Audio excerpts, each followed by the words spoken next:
Ahoy there, Origins! We're back again. I'm back again for more of our Origins Bonanza Explosion Ball coverage here live at Origins 2019. And right now, I'm going to be talking about a brand spanking upcoming release coming out, I believe, at Gen Con from Matago. That is Dungeon Academy. This is for ages 10 plus. It's for 1 to 6 players. It's going to take you about 20 minutes to play. And I got the chance to try this as a 2-player game.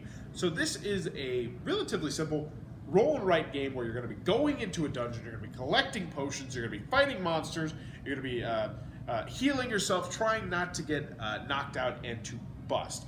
And how it worked is, it has this really interesting system where you're going to have this thing in the middle of the table that's going to hold all these dice. So it was a 16 dice, you're going to have 4x4 grid.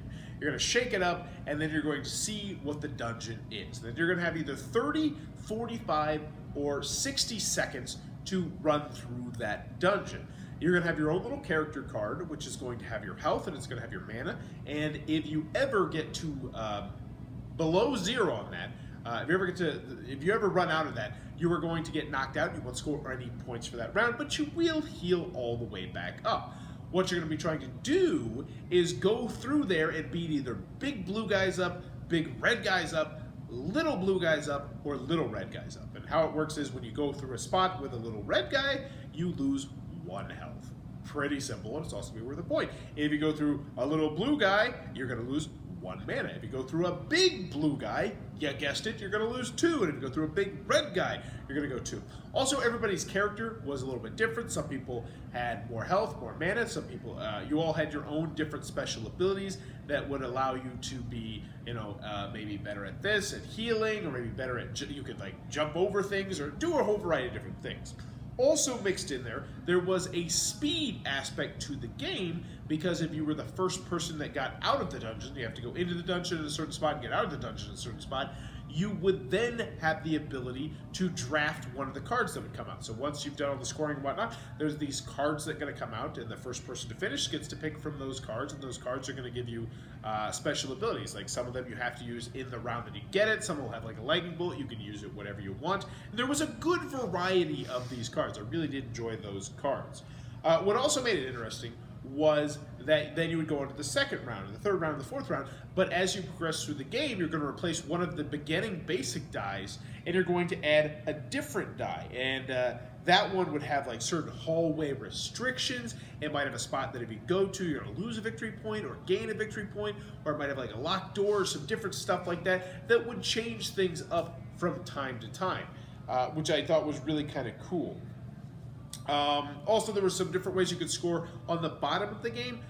The bottom of your cheat sheet, so essentially it would have, you get an extra bonus point if you got for every big red guy and little red guy that you've beaten around, or every little red guy and little blue guy, and you had to do one of those each of the 4 different rounds. It's a very lightning quick game. I don't feel like there's really too much I have to tell you about. It was a really simple roll and write game. And I really dug it. I thought it was a very good game. I had a lot of fun with it. And some of the things that I really liked about it, set itself apart, because there are so many roll and write games. I think it is absolutely ridiculous how many roll and write games I'm seeing at Origins right now. I'm talking like probably 20. 20. I'm not exaggerating. I could go into the convention hall tomorrow, and if I really wanted to spend the day playing nothing but roll and write games, I bet I could play 20 of them. No problem. That's how many of those are coming out. So you really got to be able to set yourself apart, and I feel like this one did in a couple different ways. I like the special cards. I like the race aspect of drafting and getting those special cards. I really like the fact that this game is lightning quick. It is a fast game. It says 20 minutes, but if you know what you're doing, that's the other thing. So what it says you're supposed to do is you're supposed to take this little wizard and like check to see that made sure that somebody didn't die when they went through the path. But as long as you trust everybody who's playing, you can easily just do that yourself and just say, all right, yep, I survived. I lost this number of health. I lost this number of this, and you can go about it the right way, and you can have this game finished in 10 minutes. No exaggeration. That's how fast the game could potentially be. I like the fact that you can bump it up and down difficulty pretty easily just by having more or less time to it, which I thought was really stinking cool as well. And in the end, if you're the fan of roll and write games, I also think this would be a great roll and write game for younger kids as well. It says ages 10 plus, but I think I could easily teach this to the kid in my classroom, say around 7 or 8 years old. no problem. Maybe more towards the 8 side. I think this is definitely one of the beginning roll and write games. If it looks like it might be your cup of tea, I think this one might fit the bill. That at the same time, I think I enjoy playing with adults as well. Nice lightweight filler game, goes up to 6 players. That is Dungeon Academy from Matago. I thought it was good.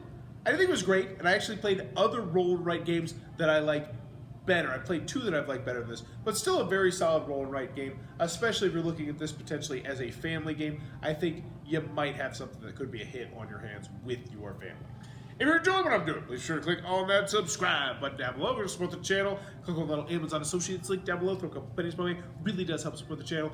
And in the comments below, let me know what is the most impressive art feat you have ever done. So I am by no means an artist whatsoever. I have very little artistic talent, but I created a board game. And that I consider that art. I came out of my brain, I manufactured it, and produced it myself, went to the factory. No, I didn't actually do that. But I made a game, so that would definitely be my biggest artistic feat. I was also in an independent movie, which was on my bucket list. That was really cool as well. So yeah, I would say those are my 2. They're tied, and I think those are both. Well, let me know in the comments below. What's your biggest artistic feat that you're proud of? And as always, thanks for your time, YouTube.